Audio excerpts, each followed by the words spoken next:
श्री रावतपुर सरकारी university Raipur Chhattisgarh department of computer science I am faculty of Kameshwar Rao. Today my topic is HTML basic style. Style क्या होता है? हमारे web pages में या HTML के लाइब्रेरीज के द्वारा जो ब्राउज़र पे हमको स्टाइलिंग करने के लिए, कलर करने के लिए, टेक्स्ट का डेकोरेशन करने के लिए, बैकग्राउंड का कलर चेंज करने के लिए, इमेज का कलर चेंज करने के लिए, इमेज के बॉर्डर का कलर चेंज करने के लिए जो हम स्टाइलिंग का उपयोग करते हैं वो स्टाइल एट्रीब्यूट के द्वारा ही हम यहाँ पे आउटपुट लेते हैं. डेफिनेशन देखते हैं. The style attribute specify an inline style of an element. यह एक प्रकार का इनलाइन होता है जो आपको स्पेसिफाई करते हैं एट्रीब्यूट्स को स्पेसिफाई करने के बाद वैल्यूज़ दिया जाता है जो इनलाइन के अंतर्गत रहता है. देन फिर हमारा जो ब्राउज़र होता है वो उसका आउटपुट जो है डेकोरेट होकर के प्रवेश होता है. The style attribute will override any style set global. Example के लिए styles specified in the style tag और in an external style sheet. इसमें ये कहना चाह रहे हैं कि जो स्टाइल एट्रीब्यूट होता है यह ओवरराइडेबल एनी स्टाइल सेट ग्लोबल. यह ग्लोबल वेरिएबल भी डिक्लेयर कर सकते हैं या लोकल में जिस फॉन्ट के अंतर्गत, जिस टैग के अंतर्गत इसको चेंज करना चाहते हैं वो भी इसमें प्रोसेस हो सकता है. ये लोकल वेरिएबल के भी वर्क होता है और ग्लोबल वेरिएबल के लिए भी वर्क होता है जो कि इंटरनल एक्सटर्नल शीट में भी काम आता है और एक्सटर्नल शीट में भी काम आता है जो आगे के चैप्टर्स में बताऊंगा. एक्सटर्नल स्टाइल शीट को कॉल किया जाता है href के द्वारा. उसके बाद the style attribute can be used an any HTML element. Normally आप सभी जानते हैं कि स्टाइल एलिमेंट जो HTML के बेस पे ही वर्क करता है. The style attribute specify an inline style for an element. The style attribute will be override any style set global जो कि मैंने अभी मेंशन किया है. Style specify in the style tag in an external style sheet. The style attribute can be used on any HTML element, valid on any HTML element. ये चारों चीज़ एक अलग से टॉपिक है जिनको आपको मैं आगे के चैप्टर्स में बताऊंगा, इसलिए मैंने डिफ़ाइन को मेंशन करके डिक्लेयर कर दिया है, डिफ़ाइन कर दिया है, और जो नीचे में मेंशन किया है इसको मैं आगे के चैप्टर्स में आपको क्लियर करूंगा. Okay. The style sheet attribute. Style sheet attribute ये होता है the HTML style attribute is used to add styles to an element such as colour, font, size and more. हमारे जो वेब ब्राउज़र पे जो फॉन्ट होता है, साइज़ होता है, कलर होता है, बैकग्राउंड कलर होता है, फॉन्ट का अलाइनमेंट होता है, ये सब चेंज करने के लिए स्टाइल एट्रीब्यूट का उपयोग किया जाता है. इसके पश्चात एग्जाम्पल के में देखते हैं, जैसे कि मैंने यहाँ पे 3 टेक्स्ट लिए हैं. This is paragraph, this is paragraph, this is paragraph. तीनों के अलग अलग कलर मैंने चेंज किए हैं. एक का ऑरेंज कलर है, एक का वाइट कलर है, एक का ग्रीन कलर है. इसी टाइप का हमारे ब्राउज़र पे भी डिफरेंट फॉन्ट के डिफरेंट कलर मेंशन करने के लिए स्टाइल एट्रीब्यूट का उपयोग किया जाता है. इसके बाद एग्जाम्पल फिर देखते हैं, जैसे कि दिस इज़ ए पैराग्राफ, जिस सेंटेंस का मैंने फ़ॉन्ट भी चेंज किया है और कलर भी चेंज किया है. इस प्रकार से हम अपने ब्राउज़र पे अलग अलग डिफरेंट कलर मेंशन करने के लिए हम स्टाइलिंग का उपयोग करते हैं, स्टाइलिंग एट्रीब्यूट का उपयोग करते हैं HTML में. आगे देखते हैं the HTML style attributes. The style attributes has the following syntax. Syntax इस प्रकार से है. पहला है tag style, property colon value. यहाँ पर प्रॉपर्टी में हम जो प्रॉपर्टी को जिसको हम एट्रीब्यूट भी कह सकते हैं, जिस प्रॉपर्टी को हम ऐड करना चाहते हैं वो ऐड करेंगे. जैसे फॉन्ट हो गया, कलर हो गया, साइज़ हो गया, फॉन्ट अलाइन हो गया है. इस टाइप का हम जो प्रॉपर्टी लेना चाहते हैं वो, और जो वैल्यू जैसे कि 10%, 20% या रेड कलर ब्लू कलर, इस टाइप का हम वैल्यूज़ दे सकते हैं. कोड में इस प्रकार से है, पी टैग लिया, स्टाइल नाम का एक मैंने एट्रीब्यूट लिया जिसके अंदर मैं कलर में मेंशन किया हूँ, कोलन लगा के ग्रीन कलर लिखा। इसको मैंने समझाने के लिए अलग अलग लिखा है, अदरवाइज़ ये सारे कंटेंट जो सारे एलिमेंट है एक साथ चिपके हुए रहते हैं। जिस प्रकार हमारा स्टाइल एट्रीब्यूट कोड इस प्रकार से था, मैंने एक पी टैग लगा, स्टाइल लिखा, कलर ऑरेंज मेंशन किया, नीचे मैंने एक डेफिनेशन लिखा है, पी टैग क्लोज किया।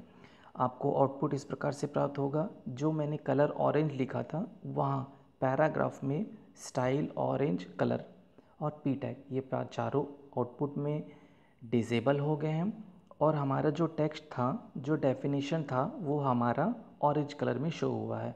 इसलिए हम स्टाइलिंग का उपयोग करते हैं, स्टाइलिंग एट्रीब्यूट का HTML में उपयोग किया जाता है। इसके पश्चात आगे देखते हैं स्टाइल एट्रीब्यूट में हमारे पास आज की डेट में ये टॉपिक हैं।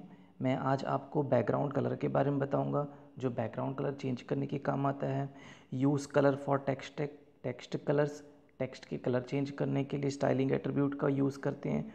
फॉन्ट फैमिली फॉर फॉन्ट के लिए चेंज करने के लिए स्टाइल एट्रीब्यूट का यूज़ करेंगे। फॉन्ट साइज़ का चेंज करने के लिए स्टाइलिंग का उपयोग करेंगे जिससे हमारा फॉन्ट का साइज़ चेंज होगा। टेक्स्ट अलाइन से स्टाइलिंग करेंगे जिससे हमारा टेक्स्ट का अलाइनमेंट चेंज होगा। चलिए आगे देखते हैं बैकग्राउंड कलर में हमारा डेफिनेशन है, in the background colour property define the background colour for an HTML element. हमारे HTML के डॉक्यूमेंट्स में वेब ब्राउज़र पर हमारे जो बैकग्राउंड चेंज करने के लिए हम बैकग्राउंड कलर का उपयोग करते हैं या स्टाइल एट्रीब्यूट में बैकग्राउंड कलर का उपयोग किया जाता है।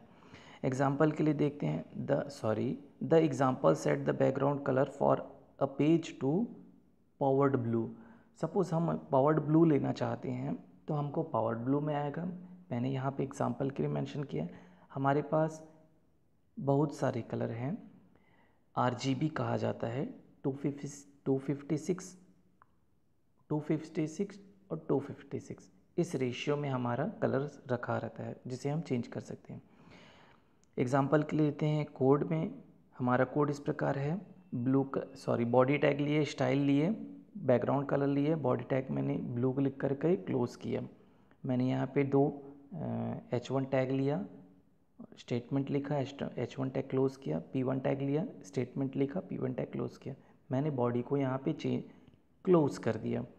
आपका आउटपुट इस प्रकार आएगा। यहाँ पर HTML का जो हमारा वेब पेज होगा उसका पूरा का पूरा बैकग्राउंड कलर ब्लू कलर में शो होगा क्योंकि यहाँ पे मैंने ब्लू कलर मेंशन किया है। टेक्स्ट का कलर में हमने चेंज नहीं किया, इसलिए टेक्स्ट के कलर में कोई चेंजेस नहीं हुआ है। इसके बाद आगे देखते हैं टेक्स्ट कलर में ये कहना चाह रहे the CSS colour property defines the text colour for an HTML element. हमारे टेक्स्ट का कलर चेंज करने के लिए, यानी हमारे ब्राउज़र पे टेक्स्ट के कलर को बदलने के लिए हम स्टाइल एट्रीब्यूट में टेक्स्ट कलर एक प्रॉपर्टी का यूज़ करते हैं। चलिए आगे देखते हैं, कोड इस प्रकार से है, H1 टैग लिए, स्टाइल के नाम का एक मैंने एट्रीब्यूट लिया, कलर कोलन ब्लू लिखा, मैंने एक स्टेटमेंट लिखा, H1 टैग को क्लोज किया। देन एक और एग्जांपल यहाँ पे मेंशन किया, P टैग लिया, स्टाइल लिया और यहाँ पे इक्वल टू के अंदर गए, कोलन लगा करके मैंने रेड मेंशन किया है। टैग मैंने इस प्रकार से मेंशन किया है, दिस इज़ ए पैराग्राफ। मैंने P टैग को क्लोज किया। आउटपुट हमारा इस प्रकार से आएगा। हमारा जो पहला कलर था H1 कलर, वह हमारा ब्लू आया, जैसे कि मैंने वहाँ पे ब्लू मेंशन किया था कोड में। उसके बाद दिस इज़ पैराग्राफ, जो पैराग्राफ का जो लाइन था उसको मैंने रेड कलर मेंशन किया, इसलिए हमारा पैराग्राफ रेड आया। हमारे टेक्स्ट के कलर चेंज हुए। इसके पहले बैकग्राउंड कलर चेंज हुए थे, टेक्स्ट सेम थे। इसमें बैकग्राउंड कलर सेम है, टेक्स्ट के कलर चेंज हुए हैं। इसके पश्चात आगे हम देखते हैं नेक्स्ट टॉपिक में हमारा फॉन्ट है, fonts. This is CSS colour property defines the text colour for an HTML element. हमारे कैस्केडिंग स्टाइल शीट प्रॉपर्टी में हम फॉन्ट यूज़ करने के लिए, फॉन्ट के कलर को यूज़ करने के लिए या अलग अलग फॉन्ट के अलग अलग कलर यूज़ करने के लिए, फॉन्ट के अलग अलग नाम चेंज करने के लिए HTML में फॉन्ट्स नाम का एक प्रॉपर्टी यूज़ किया जाता है। कोड इस प्रकार से, मैंने एक कोड लिखा, H1 टैग लिया, स्टाइल नाम का एक एट्रीब्यूट लिया, फॉन्ट फैमिली नाम का एक हमारा प्रॉपर्टी है जिसके अंतर्गत वेडरना नाम का मैंने एक फ़ॉन्ट टाइप लिया, मैंने टैग क्लोज किया, दिस इज़ हेडिंग, और मैंने H1 टैग क्लोज किया। हमारा आउटपुट इस प्रकार से आएगा, दिस इज़ हेडिंग। ये वेडरना फॉर के रूप में है। यदि आप फ़ॉन्ट के बारे में अधिक जानकारी चाहते हैं तो आप MS ऑफिस में MS ऑफिस में आप फ़ॉन्ट चालू करेंगे तो फ़ॉन्ट जो रहेंगे, फ़ॉन्ट के स्टाइल रहेंगे, अलग अलग फ़ॉन्ट आपको प्राप्त होंगे, अलग अलग प्रॉपर्टी के फ़ॉन्ट या वैल्यूज़ प्राप्त होंगे। कोड इस प्रकार से है, पी टैग लिया, स्टाइल लिया, फ़ॉन्ट फैमिली में कोरियर लिया, यहाँ पे कोरियर नाम का भी एक फ़ॉन्ट आता है, मैंने पी टैग को यहाँ पे स्टेटमेंट के साथ क्लोज़ किया। आउटपुट हमारा इस प्रकार से आएगा। दोनों फ़ॉन्ट में अलग अलग डिफरेंस आपको प्राप्त होंगे। Text size, the CSS font size property defines the text size for an element, HTML element. मैंने जैसे कि पहले बताया था, कैस्केडिंग स्टाइल शीट में background colour, normal colour, text colour, font या टेक्स्ट साइज चेंज करने के लिए हम प्रॉपर्टी यूज़ करते हैं, जिसमें हमारे ये टेक्स्ट साइज नाम का प्रॉपर्टी अभी यूज़ किया जाएगा।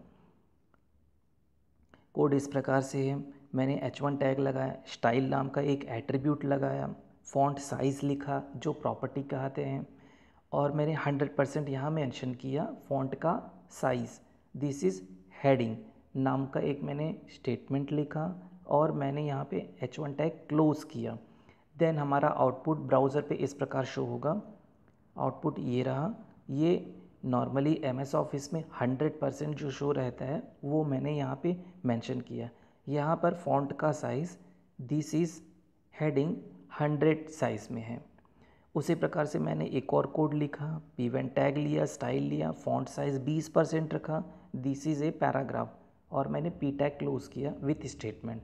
हमारा आउटपुट इस प्रकार से आएगा, this is a paragraph. MS office पे 20% पे आपको इस प्रकार से शो होता है। उसी प्रकार हमारे ब्राउज़र पे भी इस पैक का 20% का फॉन्ट हमको शो होगा। टेक्स्ट अलाइन नथिंग बट ये हमारे टेक्स्ट का अलाइनमेंट चेंज करने के लिए इसका उपयोग किया जाता है। कोड इस प्रकार से लिया, H1 टैग लिया, स्टाइल लिया, टेक्स्ट अलाइन नाम का प्रॉपर्टी होता है, स्टाइलिंग में सेंटर लिया मैंने, दिस हेडिंग मैंने मेंशन किया। आपको यहाँ पे H1 टैग क्लोज करने के बाद आउटपुट हमारा इस प्रकार से आएगा। जो मैंने यहाँ पे नॉर्मली समझाने के लिए सेंटर लिखा था, नीचे मैंने अलग अलग डिफाइन किया है, जो इस प्रकार से टेक्स्ट लाइन लेफ़्ट, यदि हम टेक्स्ट लाइन लेफ़्ट लिखते हैं तो दिस इज़ हेडिंग हमारा लेफ़्ट में आएगा।